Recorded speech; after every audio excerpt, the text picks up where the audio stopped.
What's up, Wagwan, Etisang, it's Lexus. Welcome back to my channel if you are not new, and if you are new here, welcome.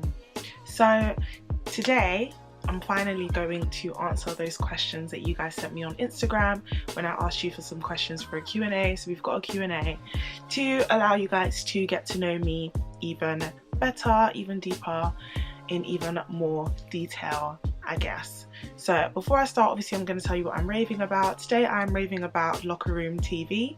If you do not know about this channel on YouTube, please check it out. The lads are entirely too funny and they've just got some really entertaining content. So check out Locker Room TV and shout out to Locker Room TV. Keep doing your thing because I'm entertained over here, okay? Alright. The second thing I'm going to do is I'm going to share with you guys my lip combo because I know somebody's going to ask.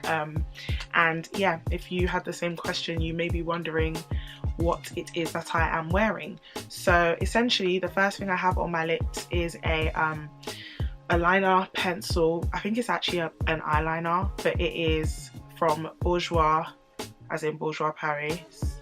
It is like $4.99 and it is in the shade 78 Brun Design. Over that I'm wearing MAC in Cork, as usual. Oops, just dropped that. And I actually am wearing two of the lip glosses I would have shown you guys. So this Revolution one I would have bought in my Zara haul because I actually purchased it from ASOS, so I'm pretty sure I showed it to you guys. But it is the Balm Plumping Lip Gloss in the shade Kiss. In the shade Kiss. And this is another gloss I showed you in one of my vlogs, but it is the Super Lustrous The Gloss from Revlon in the shade 322 Feeling It, and that is it. Plus obviously my trusty Bobbi Brown in Nougat on the top. So I went in this order: Kiss, Feeling It, Nougat.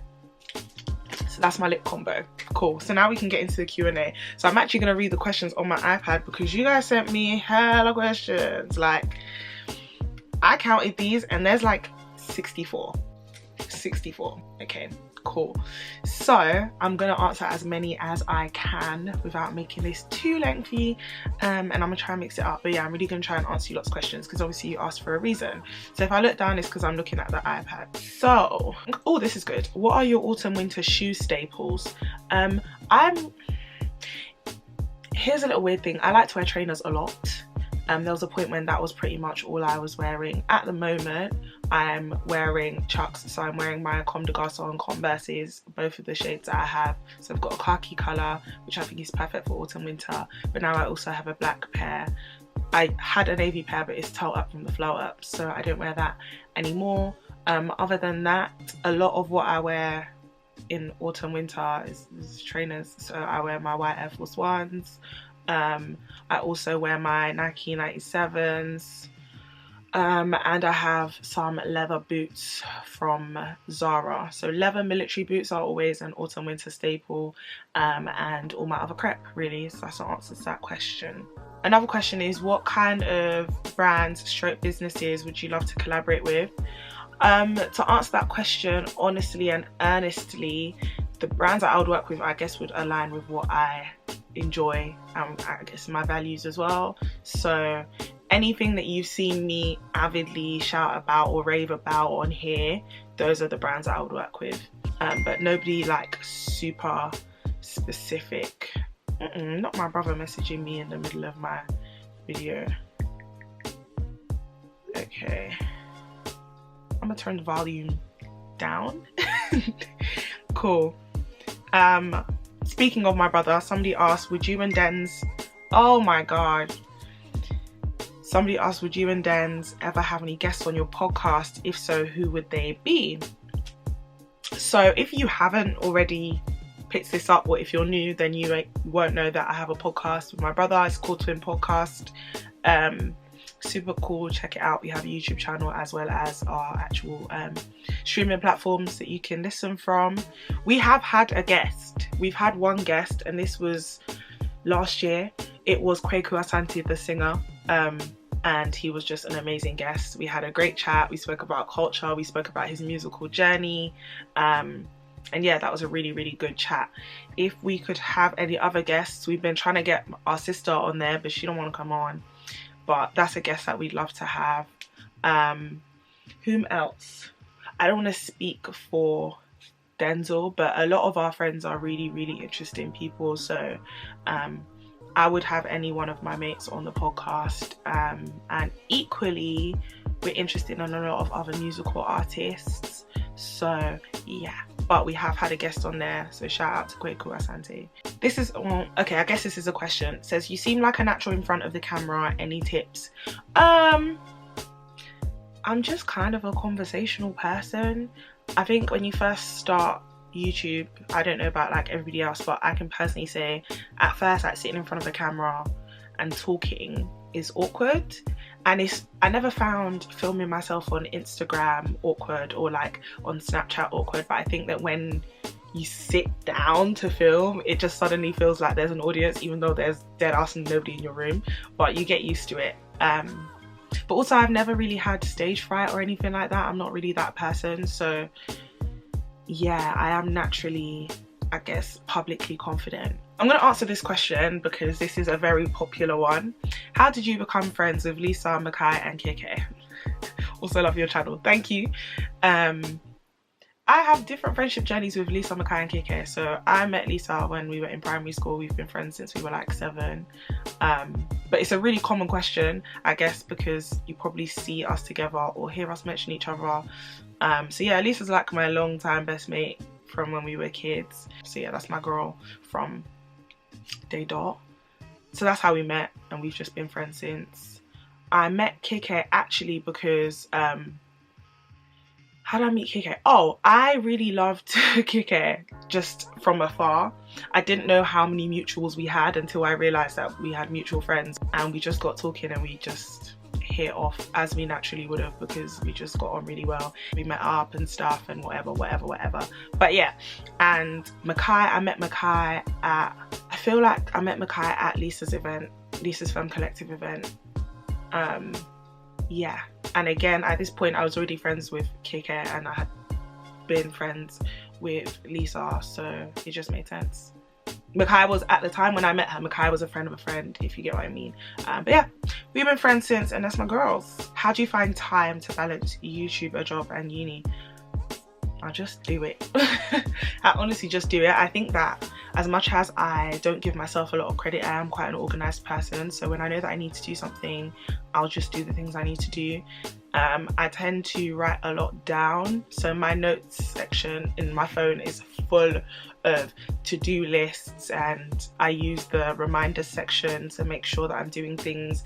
I set myself personal deadlines, so like in as much as I have deadlines for uni and I have things that I need to be doing at work, I also set myself content creation deadlines, and like, yeah, I proper plan out the things that I want to do, so I always know when it's coming, and I try not to, I guess, put too much on my plate, because I know when I can't handle X amount of things.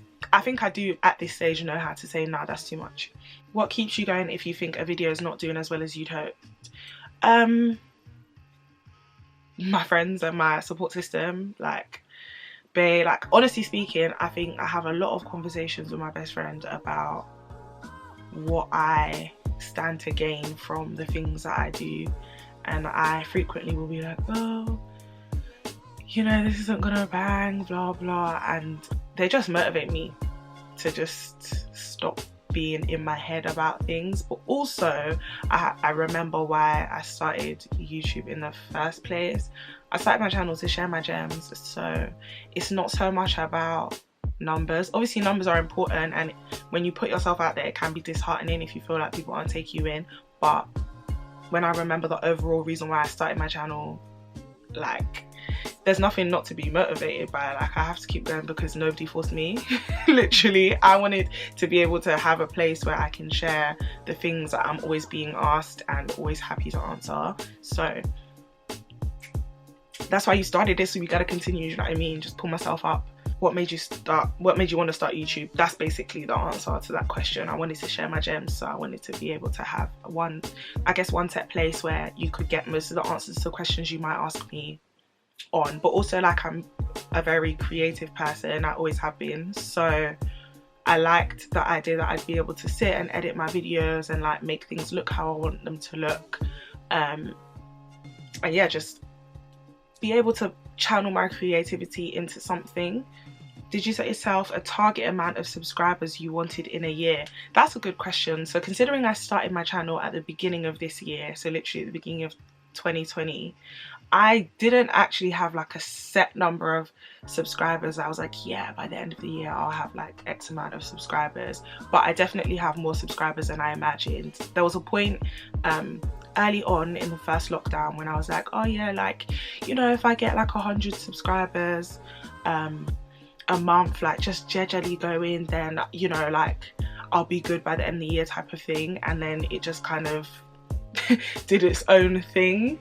So I didn't have a set number, but I have been pleasantly surprised by the growth, because babe hasn't even had her channel for a year. Like, I'm proud of myself, I can't lie. When did you buy your first ever orchid? Oh, those are the kinds of questions I love. I bought my first ever orchid in 2016. Her name is Chanel. She was a dyed blue orchid, and yeah, deflowered as they do, grew back in the original color, which was white, so like kind of oyster white, and she's gorgeous. She's literally 4 years old, and yeah, that's my firstborn. So was that when I bought my first ever orchid? No, that wasn't when I bought my first ever orchid, but that's not my first ever orchid that I kept. So I'm going to talk about Chanel. But the first ever time I bought an orchid would have been in, I'm gonna say early 2015 probably. What are you studying? I study public health and well-being. Where do you see yourself in 5 years time? In 5 years time, I see myself pretty much as me, but just more successful. Hopefully content creating full-time. Maybe not necessarily full-time, because I have so many things I want to do, but I do see this being a lot larger. I claim it, amen. And yeah, I just want to be able to like provide for my family. In 5 years time I'll be a grown woman, so I do hope to be a mom, or like on my way to being a mom. Yeah, family vibes, you know what I mean? Is that moist? Anyway, where do you see your channel in 5 years time? Huge. Like, I'd see success for myself. Sorry if you can hear the snoring in the background, that is my sister. But yeah, I see big success for myself. Again, what do you study in uni? Oh, this is a good one. What song are you dancing to in your intro? So in my intro, you see me do my little, I was actually dancing to oh yeah, what's that song actually called? No One Like You. Hello, how you doing? This is my one and only, the only one that I'm missing. May you dare bring me joy and blessing. Yeah, No One Like You by P Square. Why am I thinking it was gonna be some other title? Yeah, I'm dancing to P Square, No One Like You. I was at recess, one of the day parties, on the hottest day of the year in 2019, and I had my short hair and I was feeling myself. And when I did this, I literally said to my girl Tyra, I was like, this one is a love song. But that clip always made me laugh, and I just thought it was cute, so that's why I'm dancing to my intro. Dream holiday location, Seychelles. I really want to go to the Seychelles. Like, that is where I want to be. Are there any topics you wouldn't discuss on your pod because it's with your brother? Yeah, to be honest, I think because it is kind of like just a wholesome sibling podcast, we tend to talk about the things that you would expect us to talk about. So like family, culture, things that are happening in the world. Topics I wouldn't discuss, I don't know. I don't know if I have like a limit to like what I would say or what I wouldn't say per se. But I think like girly chats I would just have with the girls. So probably like I wouldn't have like a proper girly chat with my brother. Like, my brother really can't relate if I'm sat on the podcast talking about PMS, but would I mention it on the podcast? Absolutely. Do you know what I mean? What is your favorite memory from primary school? A lot of things in primary school happened. I went to quite a large I say large, it was just larger than life. My primary school is very, very, very interesting, and any of you lot who went to my primary school who are watching this will absolutely know exactly what I mean when I say that. But when I was in year 3, my sister was in year 6, and I had like a school mum, so like elders in school, again primary school, and we were performing Baby Boy by Big Bros. If you know about Big Bros, I said this is Big Bro taking over the show. Like, we were performing Baby Boy, and if you know this song, oh, we love the song so much. Oh, we stood in the playground, and I was there like I guess we were like the backing vocalists for the Year 6 girls. So they were all like, every time I look at you, I can't believe I found a love so true. And we were in the back like, ooh, I took my time to put my trust in you. I must admit, it was so hard to do. When the boys came out like, do you believe in destiny? Because I got a funny feeling this was meant to be. And I was like, yeah. That is probably, yeah, if not the day everyone proposed to me, then that would be my favorite primary school memory. Oh my gosh, I have so many. Teachers used to cry in my class, man. Teachers really used to cry in my class. Wow. But other than that, the Year 2 play that I did when I sang I Know Him Well, the duet with Abby, that was fabulous. That, hands down, that was fabulous. That was a great time. Yeah, so those are my primary school memories. What would you advise? I don't know why I'm reading the questions differently to how they're worded. What advice would you give for someone who wants to start a YouTube stroke Instagram? And how did you get into YouTube stroke Instagram hauls, etc.? I don't know if I'm qualified to give people advice on what they should be doing if they want to start content creation, so to speak, because as I said, I started this year. But I will say just do the things that you want to do. Stay true to yourself. Be consistent. That's the thing that people say all the time, but consistency does work. People get used to seeing your face. People get used to hearing your voice, and people can decide to take you in because they can see you.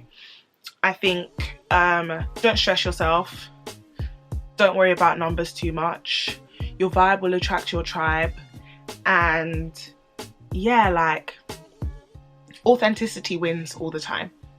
That's what I would say. Authenticity always wins. Those are the people that I watch, that I've been watching for years, because they're just authentic. They are who they are, and that's what people like. And don't pressure yourself into being, I guess, what you think the model content creator looks like or acts like or sounds like, because only you can be you, and that's your superpower. Ain't nobody like me, and I know that that's a fact. Like, nobody can actually sit there and be like, oh yeah, she reminds me of, maybe, but I'm not like them. So that's that. If you had to choose 3 things to take on a remote island, what would you take? And it says in brackets, not people. Cool. If I had to choose 3 things to take on a remote island, I would take a Bible. The reason I would take a Bible rather than like a storybook is because, bro, first of all, I still haven't read my Bible front to back. So yeah, and different parts of the Bible have so many different stories that I just feel like I wouldn't need a storybook to keep me entertained, because the Bible's entertaining, honey, and also obviously feeding the spirit. So the Bible's the #1 thing I would take with me. Another thing I would take with me is lip balm. I hate having dry lips, you guys. Oh my gosh, I hate having dry lips. And obviously if I'm on a remote island, like, there probably is going to be some form of lake or whatever where I can shower, but there's not going to be lip balm. Like, there simply is not. And what's the 3rd thing that I would take with me? Oh, I would take a notepad that comes with like a pack of pencils attached to it. So that would make it one thing, because I love to write, and that would probably keep me sane. I just write poems on the remote islands. Those are my 3 things. Oh, this is a good question. If you ran for president, who would you pick as your VP? PS, love you. Oh, I love you too, girl. If I ran for president, I feel like my vice president would have to be Jesus, this girl is snoring so badly. Oh my gosh. If I ran for president, I feel like my vice president would have to be, who do I really, Chronics. Somebody like, do you know what I mean? Somebody who has things to say. Like, somebody who understands the political landscape as well as just general society. Like, that's the type of person you make your VP. So I'm gonna say Chronics. Do you think loyalty has a grey area, or is it a black and white concept? Black and white. I don't think there's a grey area for loyalty, because I just feel like then it's not really loyalty, is it? I don't know, maybe for me, if I say that I'm loyal to something or to someone, then I mean it's absolute. It's not really contingent on anything else, otherwise I guess it's not complete loyalty. Unless you're trying to say, does like loyalty for one person or one thing come above levels of loyalty for another? But I think differing relationships are allowed to have different parameters, is what I would say. This is an amazing question. What would you say you're doing more of currently, learning or unlearning? That is an amazing question. For me, the answer to that question, I think I'm doing more unlearning right now. So I think actually, yeah, I've learned a lot. I have learned a lot up until now, but I do think I'm doing a lot more unlearning. Not consciously though. I think I catch myself having unlearned things and I'm like, wow, like I would not have said that 10 years ago. Do you know what I mean? 10 years ago I was very much a teenager. Like I was very much a teenager. But yeah, I think that I've unlearned a lot of negative behaviors and attitudes and even just things that I would say. But equally, giving myself credit, I was quite an intuitive teenager, so I wasn't really moving mad. But I'm unlearning, I guess. Wow. What would you want your last meal on earth to be? I don't know about all that. I don't know about all that. I don't know about trying to predict that type of stuff. What natural element you feel like symbolizes you? I don't know, honey. I don't think I've never thought of myself as a natural element. I'm not really that kind of spiritual. I think more along the lines of Jesus Christ.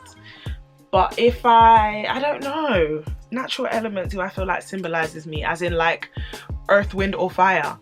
I don't know. I don't feel like I move like the wind. Maybe earth, because I'm grounded. Maybe earth. Album of the year. That is a great question. Right now, and I'm talking like right now, it is Made in Lagos by Wizkid. However, before Made in Lagos by Wizkid came out, I would have said it is PJ Morton, The Gospel According to PJ. But this is ever changing for me, isn't it? Yes, it is. I'm always changing what my album of the year is, because I'm always listening to music and I'm like, wow, that's a bloody fantastic album. I find it really, really difficult to pick one because I love so many different genres as well. So, but yeah, right now I'm loving Made in Lagos by Wizkid and The Gospel According to PJ by PJ Morton. If you could only listen to 3 albums for the rest of your life, what would they be? They would be Mos Def, Black on Both Sides. They would be the Miseducation of Lauryn Hill. And what would my third rest of my life album be? What album gives me everything I want in an album? I'm going to say Beyonce 4. Yeah. What's your favourite holiday to celebrate? Christmas. Hands down, Christmas is my favourite time of year. Do you believe in soulmates? And if so, are they always your partner? I do believe in soulmates in a way.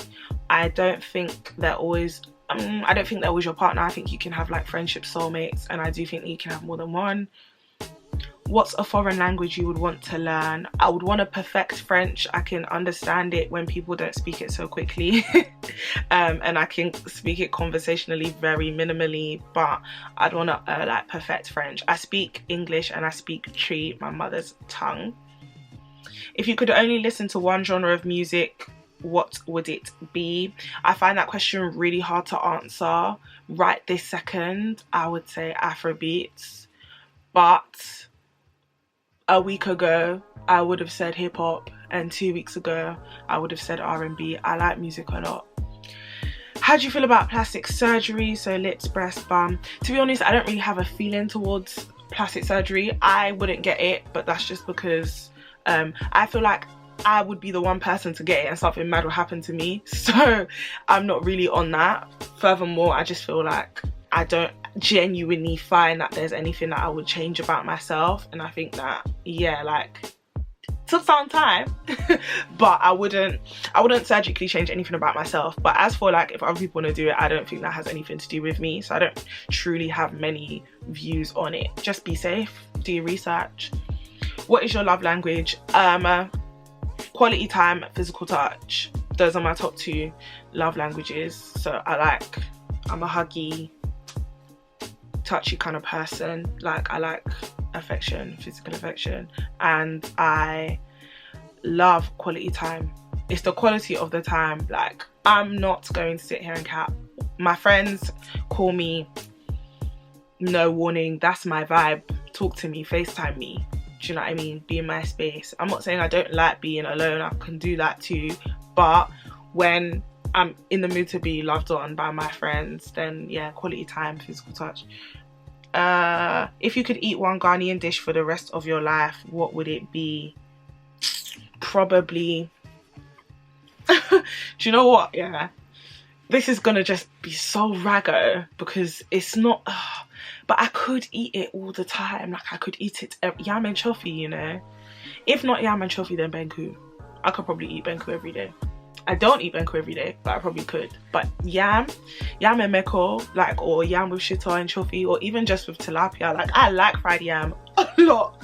I could eat fried yam every day. What's one thing people never believe about you when you tell them? That's a really good question. I think a lot of the things that I say, people are like, really? Like, do you know what I mean? But there is one story that I tell people and they're like, okay. I met Natalie Stewart, so the flow assist of Floetry, at an event with my friend, and she'd never heard me, she never read anything I ever wrote, but she, like, on the spot in conversation, invited me to perform at a spoken word event that she runs and created called the Flow Vortex. And I was like, I literally said to her, like, you've never even heard me. She was like, but you write, don't you? And I was like, yeah, like, but how did you know? She was just like, I can tell. And I thought it was bloody surreal. First of all, I was sitting there with Natalie Stewart of Floetry. Like, do you know about the flow assist? Do you know about Floetry? Okay.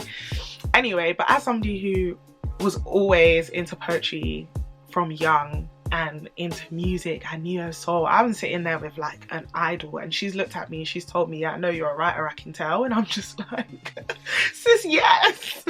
So yeah, she invited me to perform at Flow Vortex, and I went. It was a cool open mic and I performed, and I only invited, I think, 2 of my friends. So there were people that were there, but whenever I tell people this, they're like, okay. But yeah, she knew I was a writer by looking at me, and I think that is absolutely mad. Like, how do you just see a poet and go, yeah, you're a poet? Like, she's overwhelmingly fantastic as well, so there's also that. But yeah, what's one thing you are proud of in 2020? My battery is dying, so I'm gonna answer this and I'm gonna round off. One thing I'm proud of in 2020 is that I have been able to maintain my health, like my physical and mental health. Like, I'm proud of that. I've not gotten sick, I've not caught the Rona, I've been physically okay, and I'm okay up here, like, and I'm sound and I'm happy. Praise the Lord, because he's the only one that has kept me up until this point. But I'm super proud of that, and everything else that's come is a bonus.